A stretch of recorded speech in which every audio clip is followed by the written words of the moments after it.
შენობა ძალიან ლამაზია, გმადლობთ. პრეზიდენტი ტრამპის ირანის შეთანხმებას აღწერენ როგორც 14 პუნქტიან ჩარჩოს ომის დასასრულებლად, მაგრამ ომისა და მშვიდობის ისტორიაში 14 პუნქტიანი გეგმები ადრეაც დიდი დაპირებებით გამოირჩეოდა. საუკუნეზე მეტი ხნის წინ აშშ-ს პრეზიდენტმა ვუდრო უილსონმა პირველი მსოფლიო ომის შემდეგ წარმოადგინა თავისი 14 პუნქტი, გეგმა, რომელიც მიზნად ისახავდა მშვიდობის დამყარებას იმ ომის შემდეგ, რომელსაც ყველა ომის დასასრულის ომს უწოდებდნენ, მაგრამ ეს მშვიდობა სამუდამოდ არ გაგრძელდა. და მხოლოდ 2000 წლეულის შემდეგ მსოფლიო კვლავ ომში აღმოჩნდა. ახლა კი კიდევ ერთი 14 პუნქტიანი დოკუმენტი ყურადღების ცენტრშია.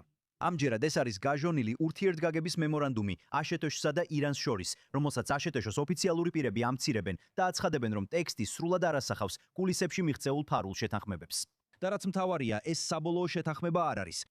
ეს არის ჩარჩო იმისა, რაც შეიძლება შემდეგ მოხდეს, რადგან ბევრი ყველაზე რთული კითხვა ჯერ კიდევ მოსალაპარაკებელია. მიუხედავად ამისა, უკვე არსებული დეტალები მნიშვნელოვან კითხვებს აჩენს ვაშინგტონში, ყურის ქვეყნებში და ისრაელში. ისინი ასევე აჩვენებენ განხეთქილებებს თავად ტრამპის გუნდშიც.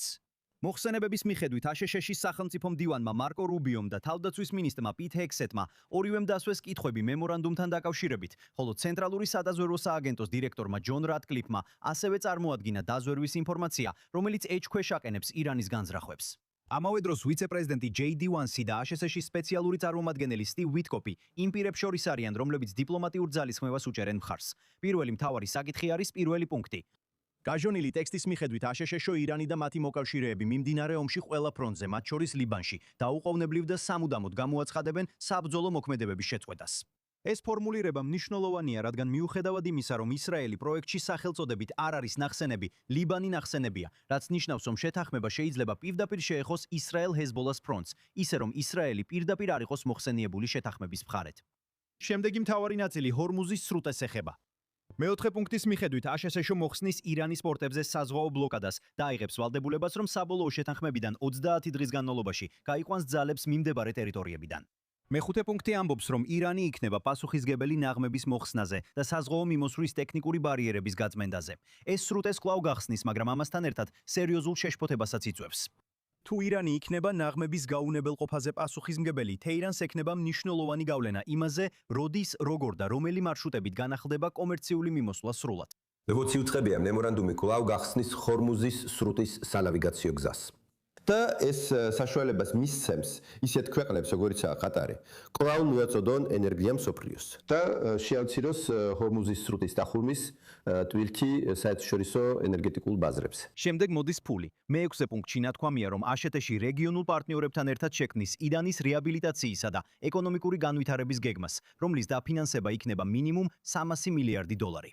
მეშვიდე პუნქტში ნათქვამია, რომ ირანზე ყველა სანქცია მოიხსნება შეთანხმებული გრაფიკის მიხედვით. მეათე პუნქტი კიდევ უფრო შორს მიდის და ამბობს, რომ აშშ-ის ხაზინა გასცემს გამონაკლისებს ირანის ნედლი ნავთობის, პეტროქიმიის, საბანკო, სადაზღვევო და სატრანსპორტო სფეროებისთვის. კიდევაც კი სანამ სანქციების სრული მოხსნა დასრულდება. მე-11 პუნქტში ნათქვამია, რომ გაყინული ან შეზღუდული ირანული სახსრები გათავისუფლდება და სრულად ხელმისაწვდომი გახდება, ხოლო ვაშინგტონი იქნება პასუხისმგებელი იმ ნებართვებისა და ლიცენზიების გაცემაზე, რაც ამისთვის არის საჭირო. დონალდ ტრამპმა წლები გაატარა 2015 წლის ირანის ბირთვული შეთანხმების კრიტიკით. ამტკიცებდა, რომ ამით თეირანს სანქციების შემსუბუქება მიეცა, თუმცა ვერ მოხერხდა მისი ბირთვული ამბიციების სამუდამოდ შეჩერება. მაგრამ ეს გაჟონილი ჩარჩო, როგორც ჩანს, ირანს თავაზობს სანქციების შემსუბუქებას, გაყინულ სახსრებზე წვდომას და დამატებით შეთავაზებულ 300 მილიარდი დოლარის დაფინანსებასაც კი.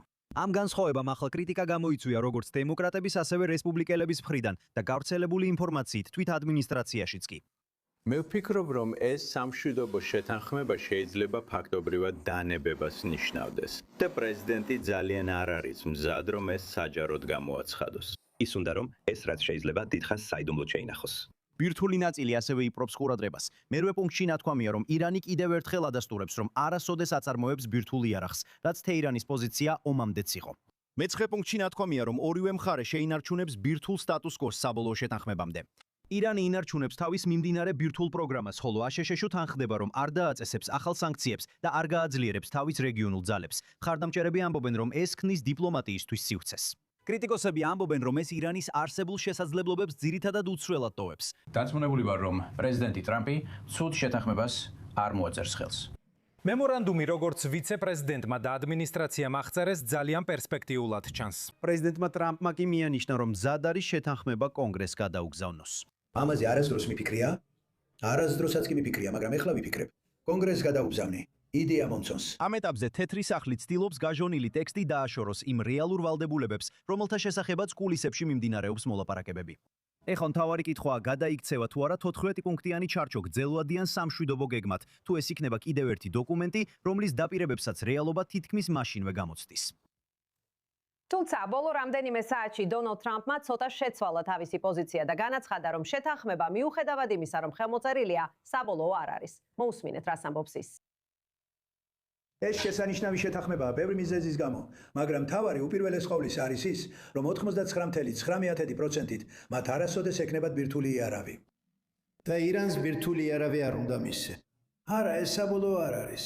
ეს ურთიერთგაგების მემორანდუმია და თუ არ მომეწონება, ისევ დაუბრუნდებით მათზე სროლას, ბომბების დაყრას მათ თავზე. რას ელოდები? თუ არ მომეწონება. თუ ისინი სწორად არ მოიქცევიან, მაშინვე დავუბრუნდებით პირდაპირ მათ თავზე ბომბების დაყრას.